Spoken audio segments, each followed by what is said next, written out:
To know that life and death on such a scale was my choice. To know that the tiny pressure on my thumb, enough to break the glass, would end everything. Yes, I would do it. That power would set me up above the gods. And through the Daleks, I shall have that power!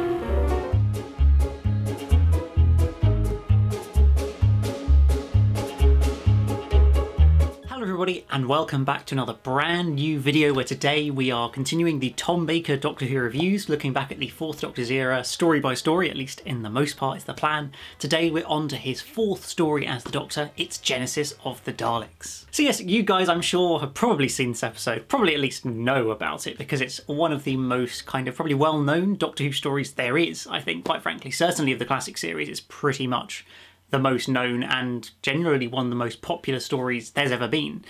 But I guess the big question really, do I think it's actually that good? Now my initial answer would be yes. I do think that this is a story that genuinely lives up to the hype surrounding it and the general thought of it being one of the greatest Doctor Who stories of all time. I really think that watching it again, I agree, it does. Compared to The Ark in Space, which is also a very, very popular story, but one that I didn't quite kind of get as much out of, I think, as some people do when I watched it a few weeks ago and reviewed it, so do go check that one out if you haven't seen it already. But with this episode, I just felt right from the off of the story when we turn up in this weird, just sort of what it looks like a battlefield, a kind of war ground, basically. Of course, it's a classic BBC quarry in reality, but kind of starting with that setting and seeing kind of dead people in gas masks, kind of almost looking a bit like in the midst of World War II or something like that, with it very fresh in the minds, being still only 30 years since World War II had ended, of course. And the whole idea of Daleks being Nazis meant you could kind of play into that. We, of course, learned that this is actually one of the big war on Skaro between what were the Khalids and the Thals, in terms of trying to become the dominant race on Skaro, which of course ultimately becomes the Daleks. And just the really, really clever idea that the Time Lord set the Doctor the task of basically stopping the creation of the Daleks, or changing the creation of the Daleks, because they're so evil and going to destroy the universe and everything according to the Time Lord's predictions. Even the Time Lords won't be able to stop them ultimately.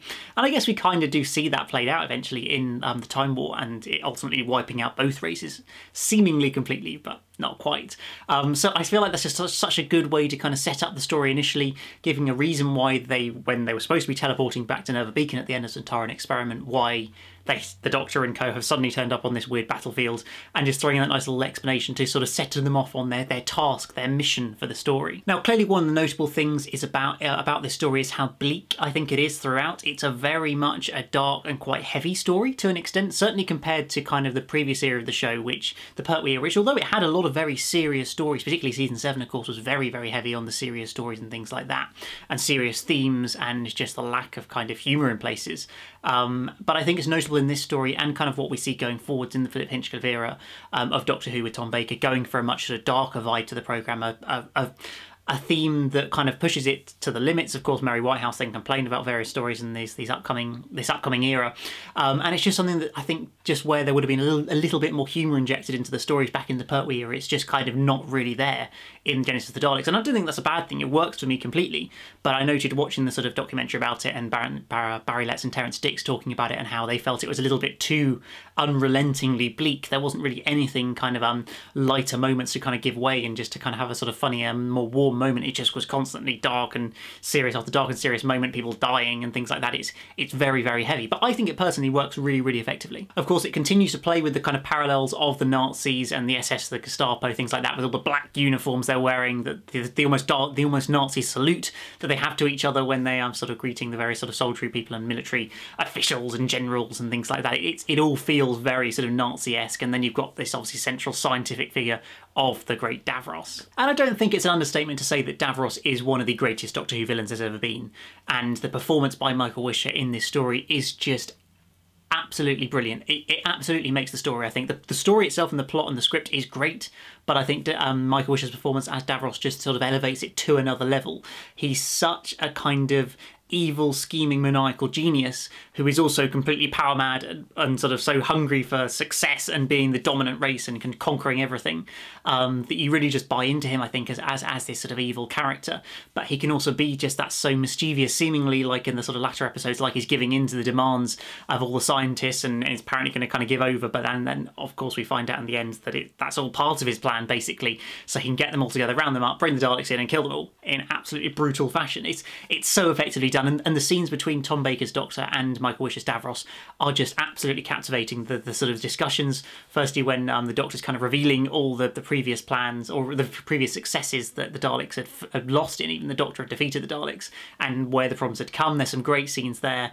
And then the Doctor's kind of suggestion, what if you had a capsule that could kill all living life except your race, what would you do? And then that brilliant kind of speech and thought and moment for Davros, where he kind of realises, yes, I would do it, I would use it, because then I could control the entire galaxy. And then that sort of moment that the Doctor kind of realises, okay, yes, I just wanted to check if you're completely mad.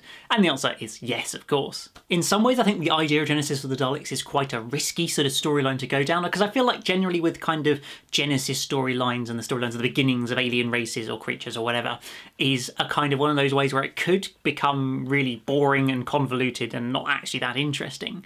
But in reality, this story works so effectively because they gave them it set it in this really interesting, unusual war where you've got all these different types of weapons from different periods of the war. Because the war's been going on for so long, they've run out of all the good weapons and have gone back to even more basic ones. And of course, that's brought back in The Magician's Apprentice at the beginning of Series 9, where you see soldiers with a bow and arrow because they're in the middle of this war. Slightly earlier than what we see in Genesis of the Daleks, because we see a young Davros in Magician's Apprentice.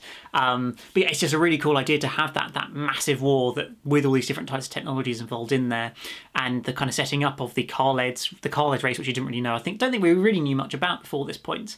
It's great that it's an anagram of Daleks. I love it. I think it's hilarious. And the fact that the Doctor notices and realises that straight away and kind of acknowledges it on screen is also great. But yeah, the war between the Carleds and the Thals. The Thals seemingly are not a very, very strong race of people, really. I mean, they built this massive rocket that they're going to use to destroy the Carled dome and supposedly win the war. Then seemingly Davros just gives them the opportunity to do it, which of course, obviously, he would just do because he wants peace. Of course, that's something you're going to buy into. Like, they were a bit stupid, let's be realistic, in doing that, and it all kind of falls apart from there for them, frankly, when the Daleks turn up and take over. Of course, you have the wonderful performance from Nyder, played by the wonderful Peter Miles, he's a brilliant actor, and has played some great roles in previous Doctor Who episodes as well, in Doctor and the Silurians, in Invasion of Dinosaurs, and then his final role in Doctor Who in Genesis of the Daleks as Nyder, the sort of first man for the side man for Davros, who's so unrelentingly evil as well throughout this story, very much following Davros without sort of unwavering, basically. Apart from one little moment where he's a little bit unsure about what Davros is doing, but at the end he always comes back to him until the Daleks just brutally murder him right at the end of the story. But it's still a brilliant performance from Nyder. I absolutely love him. It's great to see him in this episode, I think. So this isn't quite how I planned to finish the video, because obviously I would still be talking and would have recorded it at the time, but for some reason I've completely accidentally deleted the second half of the review for whatever reason. So firstly, I'm really sorry.